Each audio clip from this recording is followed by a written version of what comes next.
ایک دفعہ کا ذکر ہے کہ ایک چھوٹے سے گاؤں میں عبداللہ نام کا ایک فقیر رہتا تھا جو اپنی تقویٰ اور نماز کے لیے مشہور تھا۔ اپنی غربت کے باوجود عبداللہ نے کبھی نماز نہیں چھوڑی اور اس کا ایمان اٹل تھا۔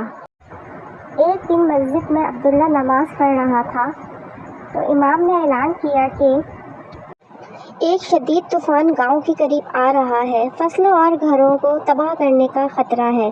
گاؤں والے کافی پریشان تھے، لیکن عبداللہ اللہ کی تدبیر پر بھروسہ کرتے ہوئے پرسکون رہا۔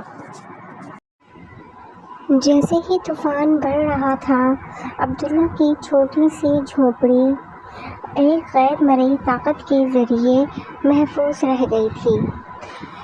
گاؤں والے حیران رہ گئے اور عبداللہ سے اس کا راز بتانے کو کہا۔ اس نے بس مسکرا کر کہا، میری نماز میری ڈھال ہے اور میرا اللہ میرا محافظ۔ اس دن سے گاؤں والے عبداللہ کو ایمان اور لچک کی علامت کے طور پر دیکھتے تھے۔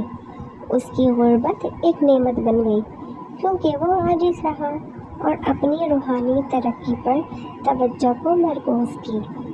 عبداللہ کی کہانی دور دور تک پھیل گئی تھی، جس نے دوسروں کو اپنے ایمان اور نماز میں توجہ حاصل کرنے اور طاقت حاصل کرنے کی ترغیب دی۔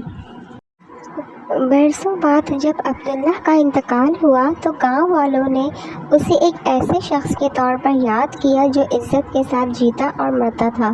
اس کا دل ہمیشہ اللہ سے جڑا رہتا تھا۔ اس کی میراث زندہ رہی، ہر ایک کو زندگی کے چیلنجوں پر قابو پانے میں اور ایمان اور دعا کی طاقت کی یاد دلاتی ہے۔